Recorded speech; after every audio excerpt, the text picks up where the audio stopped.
ta chỉ với những ai kết quả bị phía ở trong miền ban này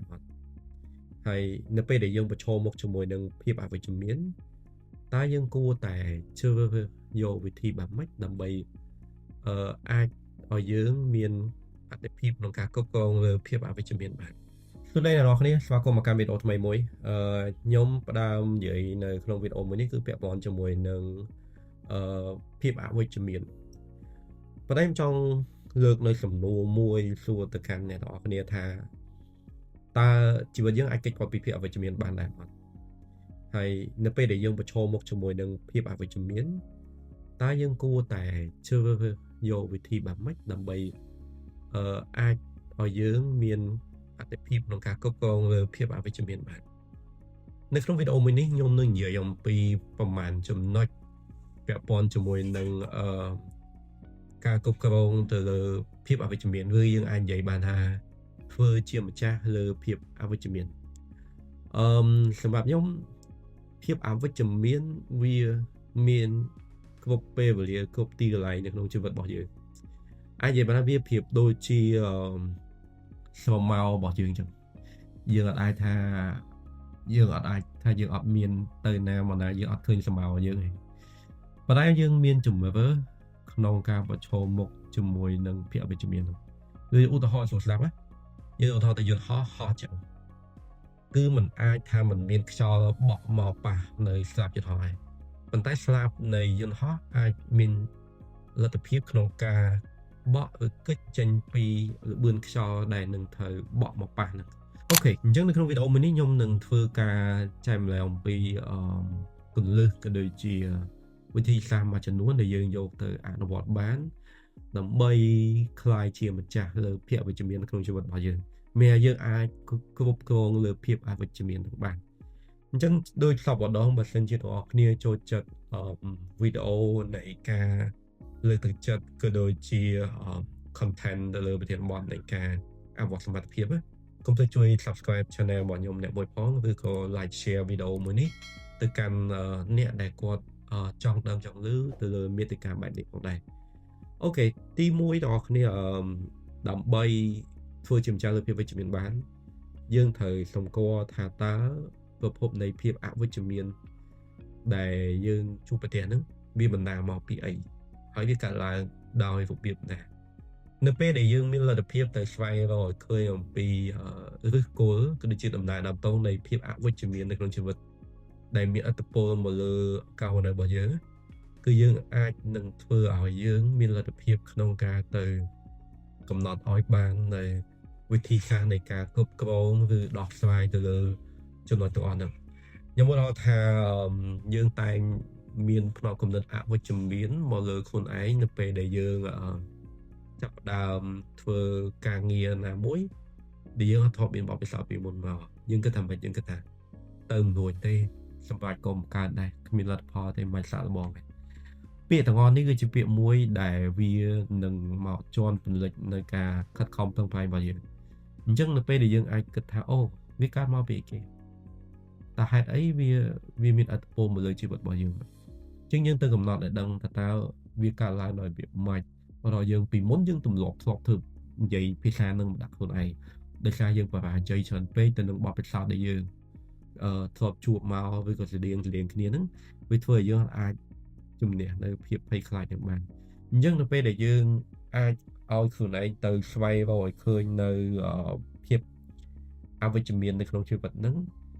ពីប្រភពនៃឫសគល់វាហ្នឹងវាស្មើនឹងការអនុញ្ញាតឲ្យខ្លួនឯងទៅរកឲ្យឃើញនៅ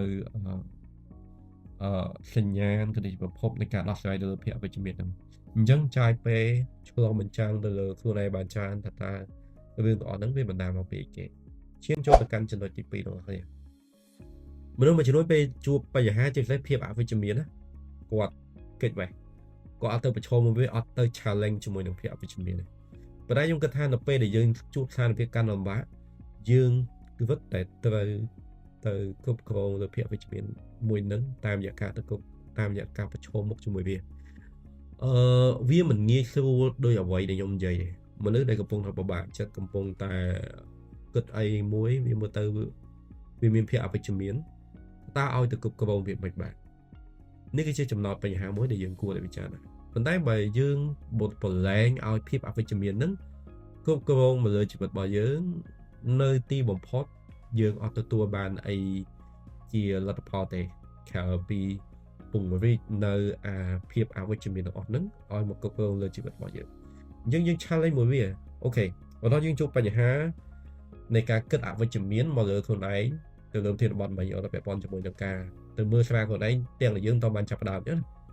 អូខេអញ្ចឹងយើងថាអូខេហេតុអីបានយើងត្រូវគិតបែបហ្នឹងហើយយើងត្រូវធ្វើហ្នឹងឥឡូវទៅធ្វើវា challenge មួយវាបានលទ្ធផលមិនតាមហ្នឹង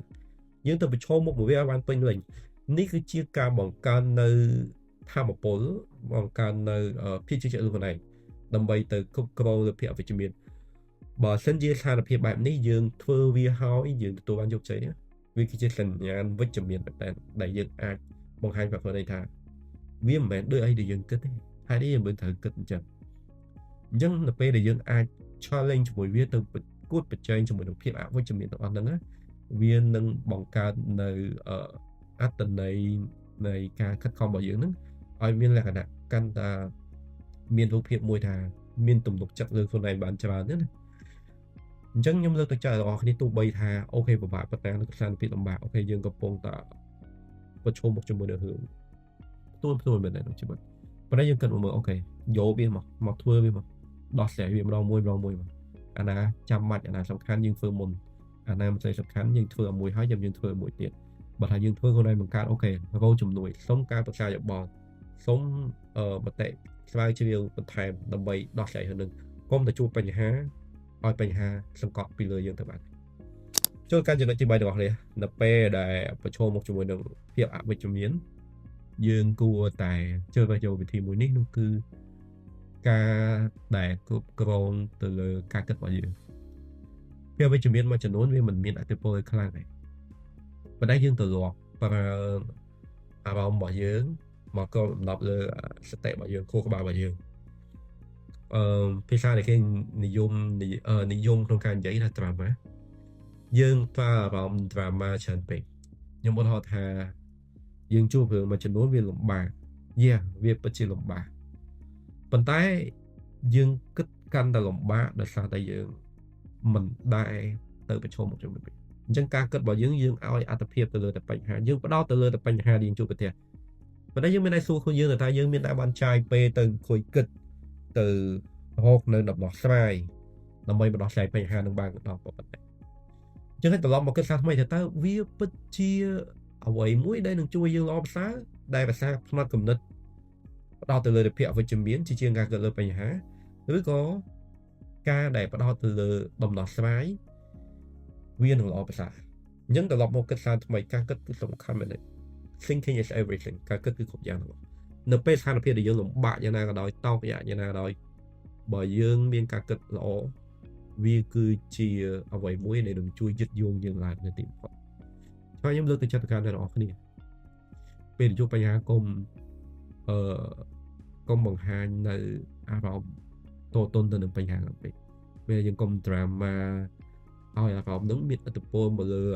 ខួរក្បាលរបស់យើងផ្ទុយទៅវិញយើងត្រឡប់មកគិតអូខេនេះជាបញ្ហាយើងដោះស្រាយវាមិនដូចខ្ញុំនិយាយចំណុចមុនអញ្ចឹងយើងប្រឈមមុខវាមិនអញ្ចឹងកុំគិតថាអ្វីដែលយើងជួបនោះវាធ្វើឲ្យជីវិតរបស់យើងដែលកំពុងតែមានរូបរាងមានខ្យល់ដកដង្ហើមហ្នឹងវាប្រហែលជា0ណាកុំគិតបែបហ្នឹងបងប្អូនចូលទៅកាន់ចំណុចមួយទៀតវាលីងទៅកាន់ចំណុចមិញដែរពេលដែលយើងជួបបញ្ហាវិធីមួយដែលអាចគ្រប់គ្រងទៅលើភាពអវិជ្ជមានបានគឺទៅប្រមូលលើរឿងវិជ្ជមានទាំងឡាយឲ្យបានច្រើនដើម្បីមកសង្កត់លើភាពអវិជ្ជមានមួយនេះនិយាយស្រួលស្ដាប់មានន័យថាម៉េចមានន័យថាយើងក៏លើកមកមើលខ្លួនឯងតែយើងបានសម្រេចបានអីគេខ្លះការតស៊ូរបស់យើងរាប់ឆ្នាំហួសនៅតាំងពីក្មេងឆ្លងកាត់ការលំបាករៀនផងធ្វើការផងអញ្ចឹងនៅពេលដែលយើងកំពុងតែជួបបញ្ហានេះវាគឺជាដូចជាទំព័រនៃសភៅដែលមានច្រើនpageយើងទៅអានដល់កន្លែងដែលធ្វើឲ្យយើងពិបាកចិត្តប៉ុន្តែពីមុនមកយើងអានសិតតែរឿងល្អធ្វើជាមួយទឹកចិត្តយើងល្អស្អាតអញ្ចឹងត្រឡប់មកនិយាយរឿងនេះវិញនៅពេលដែលយើងធ្វើបែបនេះ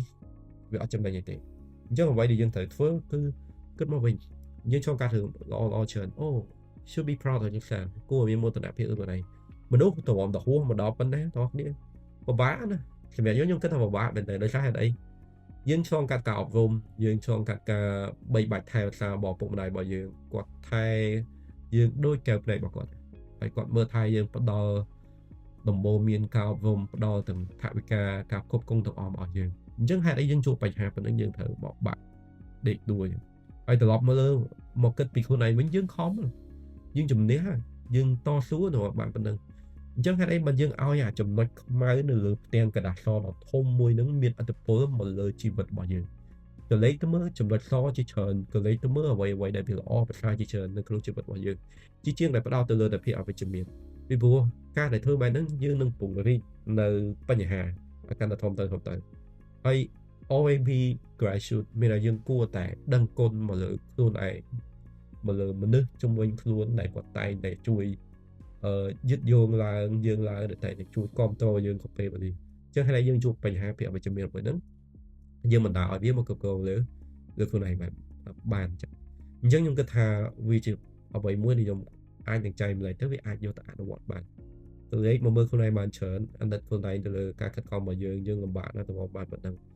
ហើយត្រូវដឹងថាយើងជួបប៉ុណ្ណឹងលំបាកនៅថ្ងៃខាងមុខមានរឿងលំបាកតទៀតអូជីវិតបើឲ្យកាត់ផ្ដាច់ពីរឿងទុក្ខវេទនាការលំបាកអត់អាចទេអញ្ចឹងហើយទៅវិញយើងគិតថាអាភាពធន់នៅក្នុងជីវិតនៅពេលយើងជួបបញ្ហាអវិជ្ជមាននេះនៅពេលយើងអាចគ្រប់គ្រងវាបានវាគឺជាមេរៀនមួយដែលมันអាចកាត់ថ្លៃបានដែលនឹងធ្វើឲ្យភាពធន់នៅក្នុងជីវិតរបស់យើងហ្នឹងកាន់តែរឹងមាំក្នុងការត្រៀមខ្លួនឲ្យរួចរាល់ឲ្យកាន់តែល្អប្រសើរដើម្បីប្រឈមជាមួយនឹងបញ្ហាដែលវានឹងចូលមកនៅថ្ងៃខាងមុខចឹងទៅ